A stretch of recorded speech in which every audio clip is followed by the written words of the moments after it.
Baru-baru ini, sebuah postingan netis yang beredar luas di dunia maya berbicara tentang isu penyerangan terhadap Taiwan. Warga China mengatakan, bukan urusan kami untuk mengalahkan mereka, itu urusan Anda, yang ditujukan kepada para pejabat tinggi. Baru-baru ini, seorang netizen dari provinsi Heilongjiang memposting sebuah artikel dengan topik menyerang Taiwan di netis. Artikel tersebut berbunyi, Anda adalah Anda, kami adalah kami. Jangan katakan itu urusan kami tidak memiliki sejengkal tanah pun, apa yang Anda ingin kami lindungi? Kami tidak memiliki pensiun, tidak mendapatkan perawatan medis, tidak memiliki rumah untuk ditinggali. Anak-anak kami membutuhkan sertifikat real estate untuk pergi ke sekolah, dan harus membayar berbagai biaya untuk pergi ke sekolah. Kami tidak memiliki persediaan khusus, tidak memiliki sumber daya, tidak memiliki bahan produksi, dan bahkan tidak memiliki tempat untuk mendirikan kios. Kami tidak memiliki sumber mata pencaharian. Anda tidak memberi kami masker selama pandemi 3 tahun, dan Anda tidak memberi kami satu butir pil pun untuk wabah saat ini. Jadi sekarang kami sangat sakit. Anda tidak peduli bagaimana kami hidup, jadi jangan katakan itu milik kami adalah kami, Anda adalah Anda. Saat melahirkan, Anda memikirkan kami, saat mendonorkan darah, juga memikirkan kami. Saat berperang, pikirkan juga tentang kami. Mintalah anak-anak Anda sendiri untuk pergi berperang. Kami tidak akan pergi. Siapa yang kita lindungi? Melindungi kelompok orang yang mana? Melindungi kehidupan kita yang tanpa harapan. Lagi pula, bukan urusan kami jika mereka berperang. Itu urusan Anda. Biarkan anak cucu Anda datang dari seluruh dunia untuk berperang. The Vision Times melaporkan bahwa pada awal tahun 2011, Sina Weibo menerbitkan sebuah laporan yang mengatakan, statistik pemerintah Amerika Serikat menunjukkan bahwa 74,5% putra dari pejabat China setingkat menteri atau lebih tinggi, termasuk yang telah mengundurkan diri, memiliki green card atau kewarganegaraan Amerika Serikat. Keturunan pejabat China yang memiliki kewarganegaraan Amerika Serikat mencapai lebih dari 91%.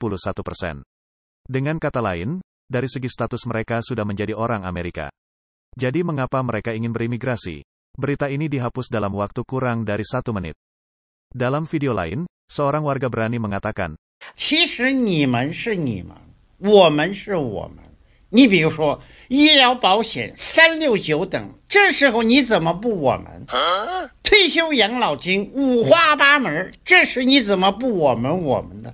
在利益面前，你们是你们，我们是我们。在困难面前，你们要把我们拴在一起，我呸！ Pakar mengatakan bahwa China, Partai Komunis China, dan Republik Rakyat China adalah sebenarnya entitas yang terpisah. Sekarang, hanya dengan menyebut Partai Komunis China, banyak orang China mengira itu adalah China.